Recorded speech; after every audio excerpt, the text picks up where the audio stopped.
Imaginem a seguinte situação.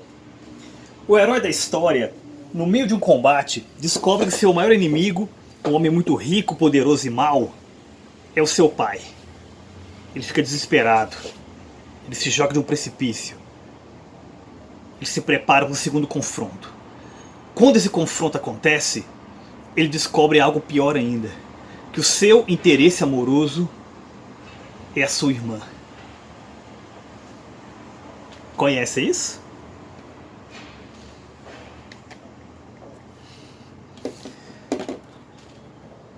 O Retorno de Jedi.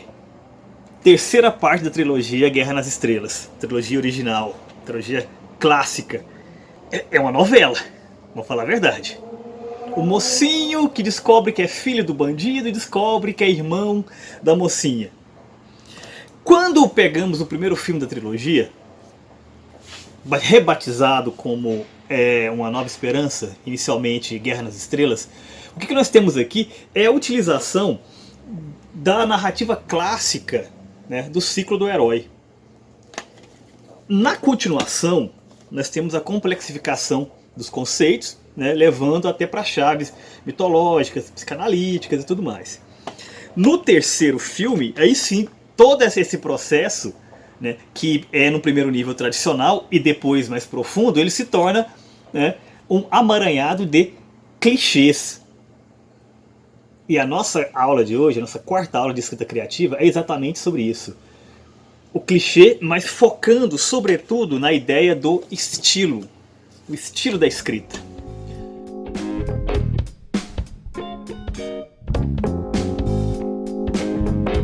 Como nós já falamos, escrever literatura não é contar historinha.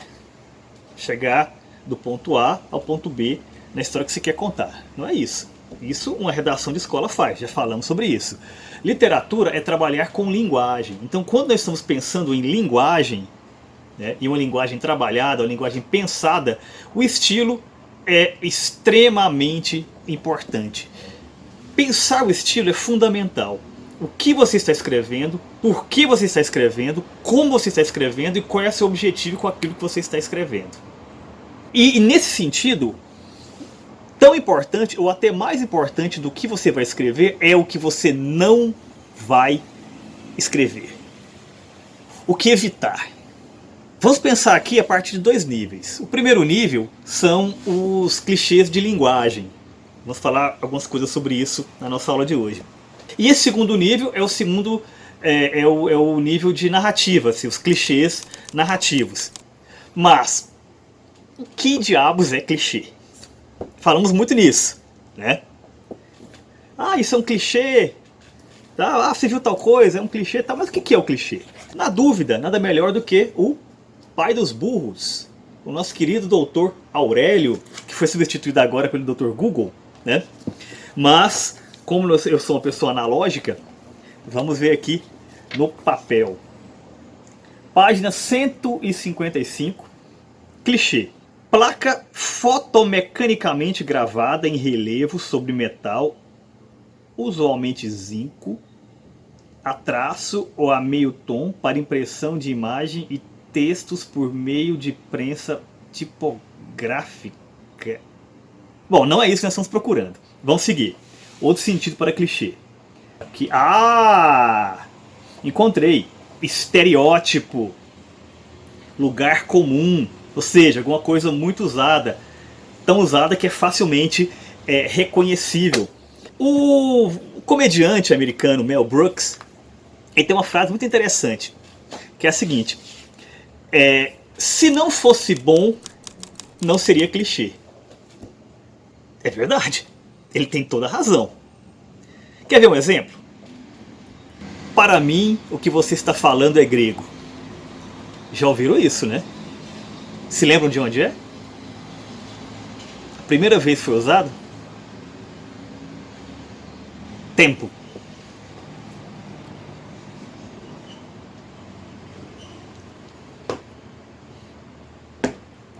Shakespeare, a peça Júlio César. Está lá. Shakespeare escreveu, até onde eu sei, a primeira vez nessa peça, em um dos diálogos mais interessantes da peça, inclusive. Ou seja, a partir desse primeiro uso, tornou-se uma coisa recorrente e chegou a entrar no nosso imaginário coletivo. Assim, hoje em dia todo mundo usa isso, né? Você não entender alguma coisa, você fala, não, isso aí para mim é grego. Mas houve essa primeira vez em que foi usado de uma maneira muito interessante, muito inteligente, muito sagaz, inserido no contexto da narrativa. Outro exemplo disso, voltando para esse exemplo cinematográfico, No Tempo das Diligências. O clássico de John Ford, estrelado por John Wayne. Seu primeiro grande filme, né, de 1939, inclusive tido como o ano de ouro de Hollywood, em que foi lançado No Tempo das Diligências, O Mágico de Oz e O Vento Levou. Esse filme aqui ele é muito interessante pelo seguinte, se você o assiste, ele tem tudo. Ele tem o herói durão, de coração mole, ele tem a prostituta boazinha, que se regenera, e que é tratada mal pela sociedade, ele tem o ataque dos índios atrás da diligência, quer dizer, todos aqueles clichês de faroeste, o alívio cômico também, não podemos esquecer, quer dizer, tudo aquilo que a gente bate o olho e fala, não, isso aqui é algo típico de faroestes, tem. Só que foi a primeira vez que eles foram usados. Ou muitas vezes não necessariamente a primeira vez que foram usados, porque há filmes anteriores que os utilizaram, mas foi a primeira vez que foi utilizado em um contexto artístico, né? Em um contexto estético. Está aqui. Ou seja, quando você vê essas coisas sendo repetidas, você tem sempre que se remeter à origem, que nesse caso é No Tempo das Diligências, e outros, né, vários filmes que o John Ford fez no gênero faroeste. Quer dizer, tudo está ali, ou seja, esses faroestes surgiram posteriormente, na década de 60, 70, mesmo 80 e até mais recentemente, bebem muito nessa fonte. E é importante a questão de você formar um escopo cultural, um repertório, para que você tenha essa consciência de onde aquela referência que você buscou em algum momento surgiu. Quando que aquilo era original e por que agora é clichê. Por quê? A primeira vez que se usa é ótimo, é original, é fantástico. A segunda vez pode ser tolerável, porque talvez esteja envolvida em uma tradição narrativa. Agora a terceira é evitável, né? A terceira vez que você usa uma ideia, ela já está talvez um tanto quanto amarrotada, né? Aí você pega e pensa, não, mas se for assim, eu vou escrever o quê? Porque as ideias são finitas. Será? Pense, por exemplo, nas notas musicais. Com as notas musicais, todas as músicas já feitas, né, todas as melodias foram compostas, foram criadas. Ou seja, essas variáveis são potencialmente infinitas. E com letras não é a mesma coisa. Com a narrativa não é a mesma coisa. Com a possibilidade de você trabalhar a linguagem, não é diferente. Então você pode ter muitas variáveis para descrever a mesma ideia, o mesmo conceito, o mesmo trecho narrativo. Você pode inclusive narrar algo que é por si só um clichê, mas de uma forma original. Por exemplo, há histórias de amor, que é talvez o maior clichê da literatura, da narrativa, que são contadas de maneira extremamente originais. Pensemos, por exemplo, em comédias românticas. Algumas são muito inteligentes. Harry e Sally feitos um para o outro, 500 Dias com Ela, que tem até uma levada contemporânea. Isso é originalidade, quer dizer, você pega o elemento que é batido, mas você dá para ele uma cara nova. Tá? E outra coisa, na dúvida, se você não sabe qual caminho tomar, opte pela simplicidade, opte pela comunicação. Você não precisa ser original no texto como todo. Pense, por exemplo, numa partida de futebol.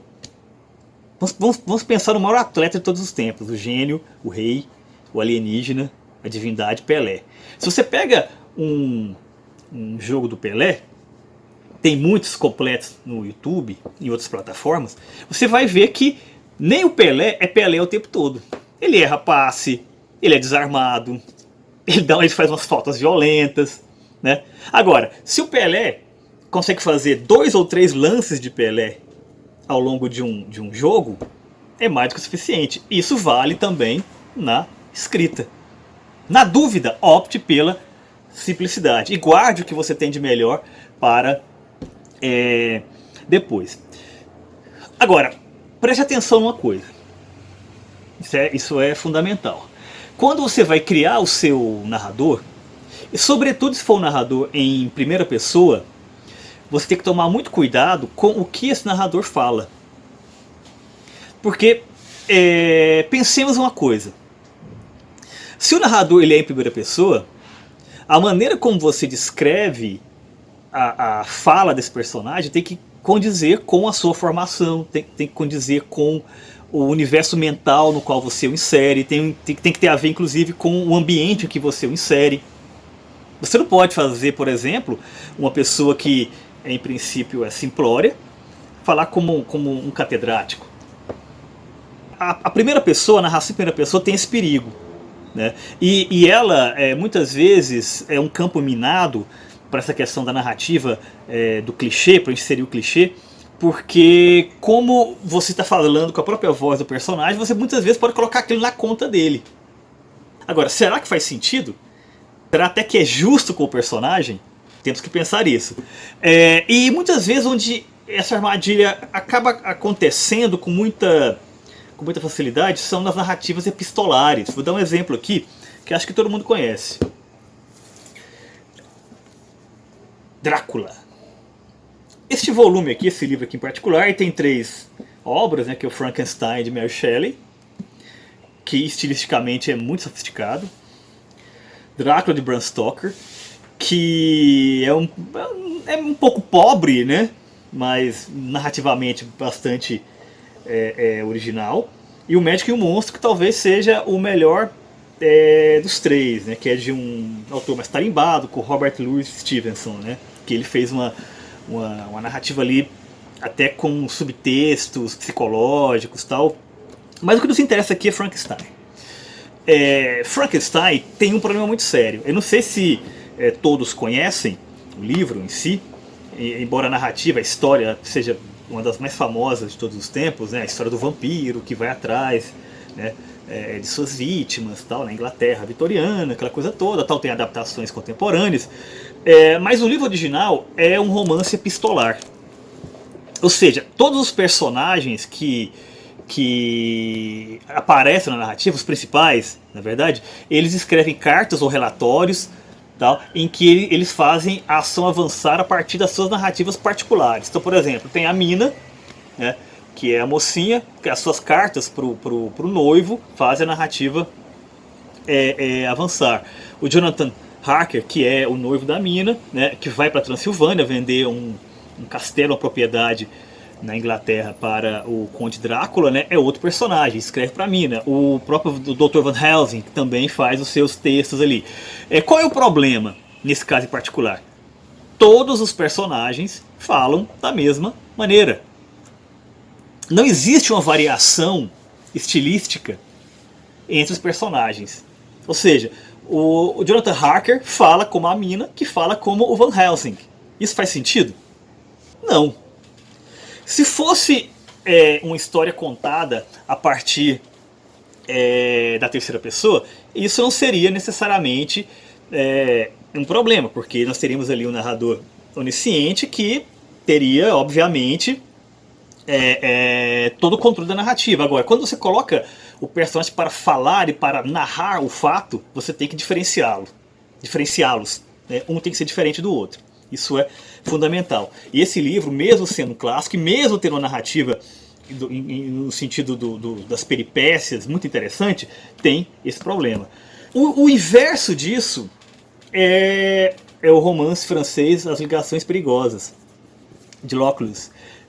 Os personagens aqui, que são parte da corte, né, francesa ali do período pré-revolucionário, cada um deles tem suas particularidades. Também é um romance epistolar, tem essa mesma característica. Cada um deles tem suas características específicas, né? A Condessa fala de um jeito assim, um pouco mais irônico, né?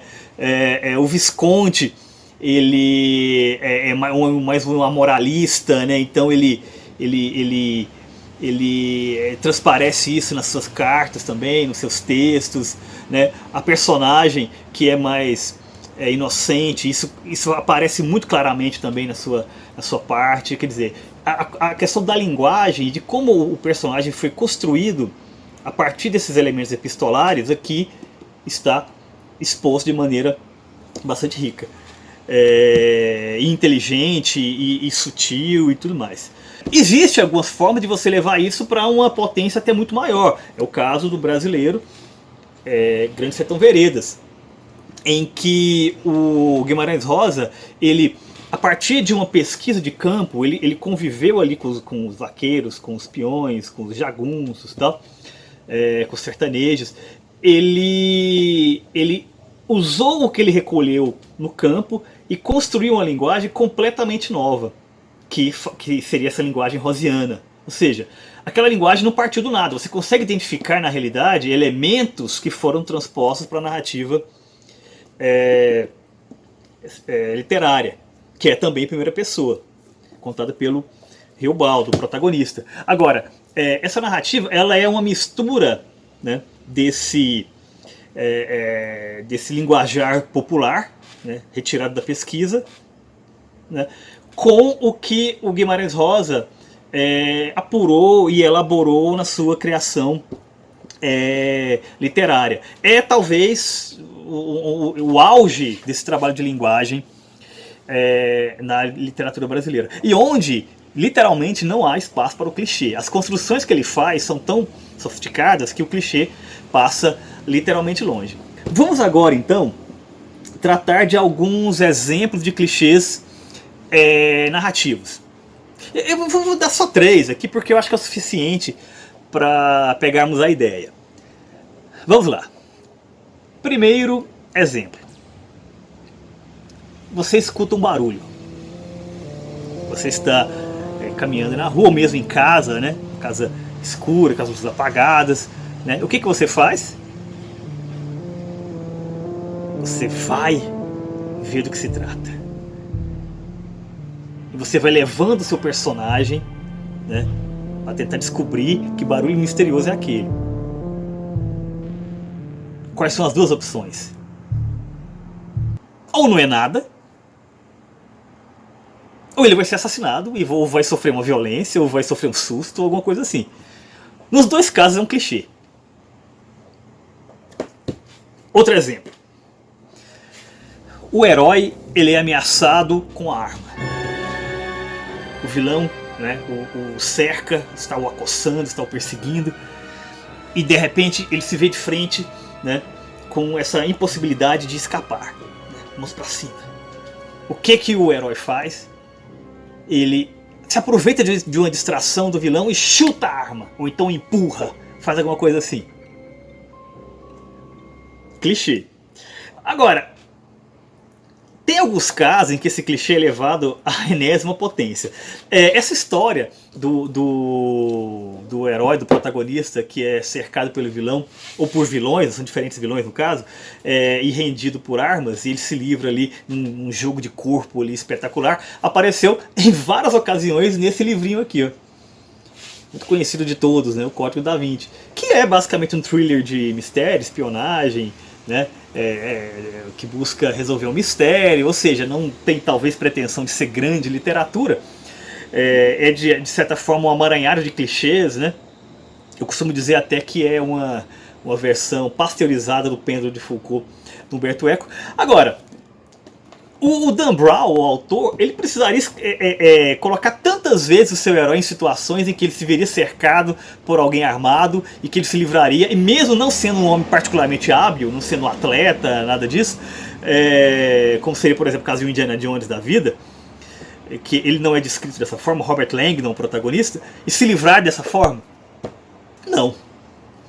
Deveria ter formas melhores para eles fazerem isso. Ou então não ser colocado em situações como essa. Certo? Outra situação clichê. Você está indo para uma missão perigosa. Pode ser em uma narrativa policial, pode ser numa narrativa de guerra. Fica a seu gosto, né? Então, Esse grupo de personagens que está aí nessa missão começa a conversar, né? Aquela conversa, né, que se tem amigavelmente com os amigos de aventura e tal. Aí um deles diz: oh, depois dessa aventura eu irei me aposentar. Depois dessa aventura eu irei ver minha família. Depois dessa aventura eu quero sossego, eu quero paz. O que vai acontecer com ele?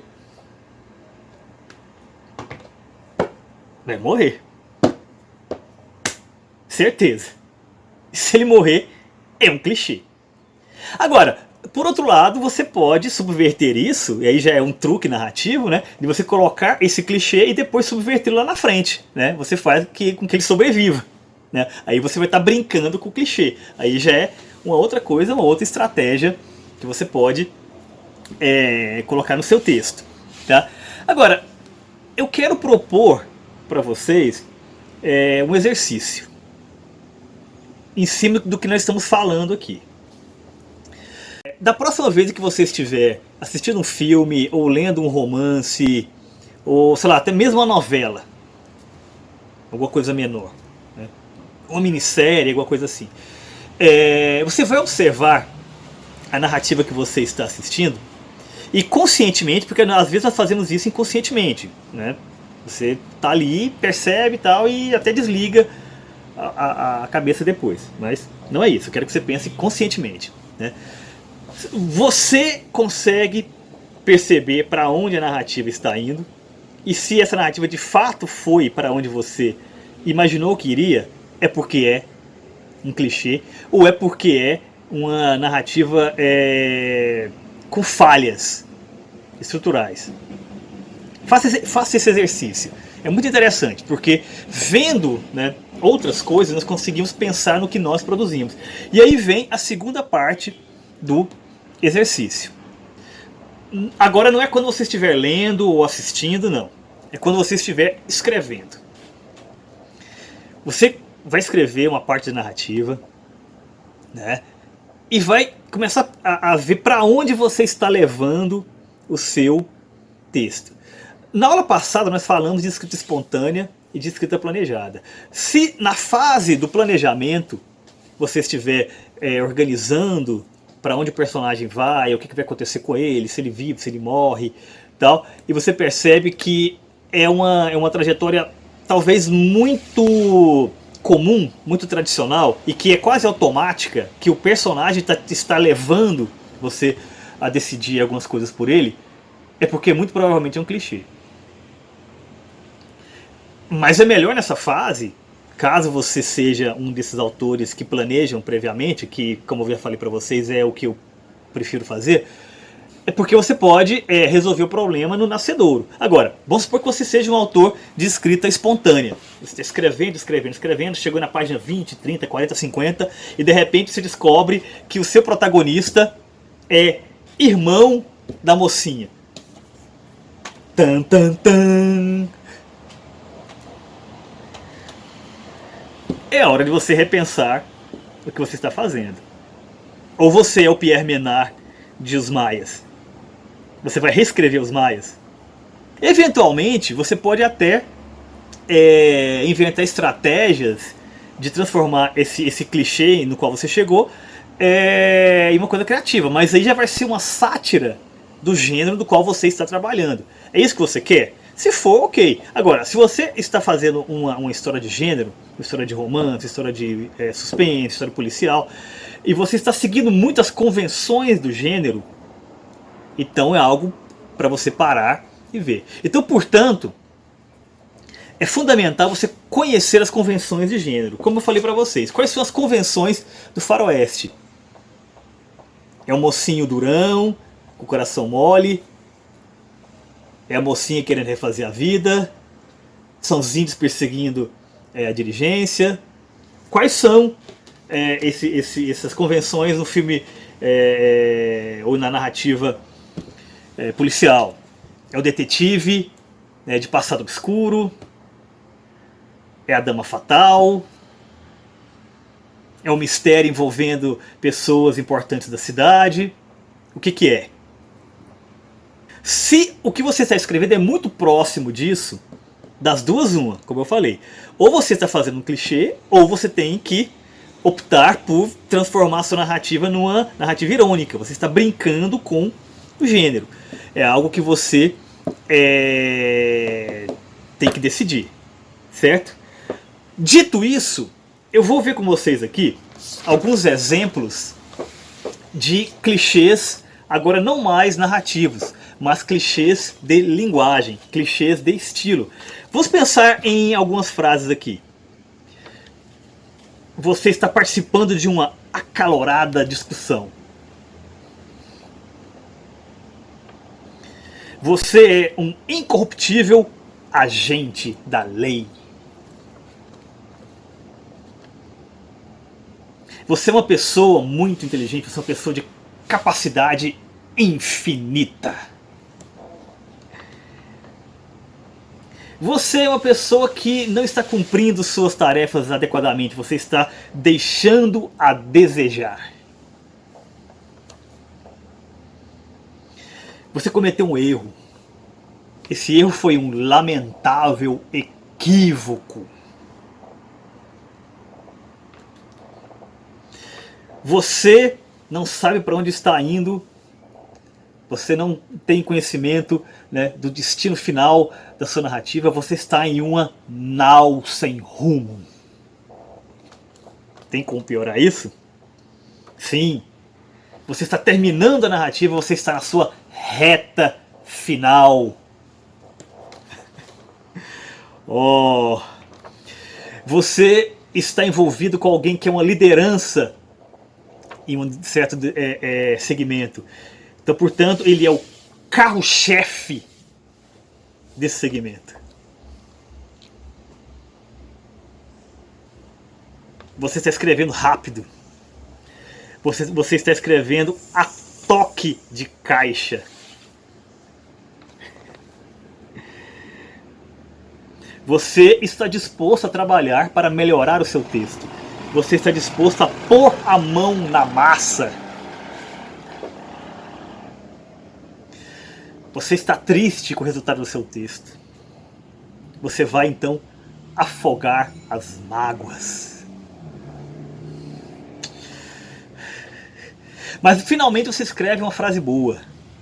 O que você vai fazer então? Você vai cantar vitória. Só que você encontra um probleminha ali, você começa a procurar outros, e às vezes não tem. Você está procurando pelo em ovo.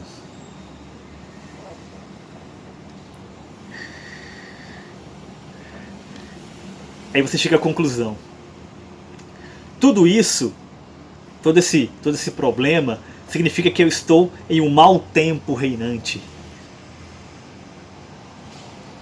O que vai ser preciso fazer? Vai ser preciso voltar à estaca zero. Por quê? Porque você precisa recuperar o status quo. Sim. Porque senão, tudo isso vai fazer com que você fique em petição de miséria. Exatamente. E você não quer que a sua narrativa se torne uma página virada na história da literatura. Porque escrever essa história para você é um jogo de vida ou morte. Exatamente. Né? E você está inteiro a dispor para escrever essa história. Porque no final das contas, você está esperando estrondosos aplausos. Gente, isso aqui é infinito. Os clichês são infinitos. Os perigos da narrativa são infinitos. Cuidado com eles. Não tem fim. Não tem fim. Porque tudo isso aqui chega a um denominador comum: o clichê.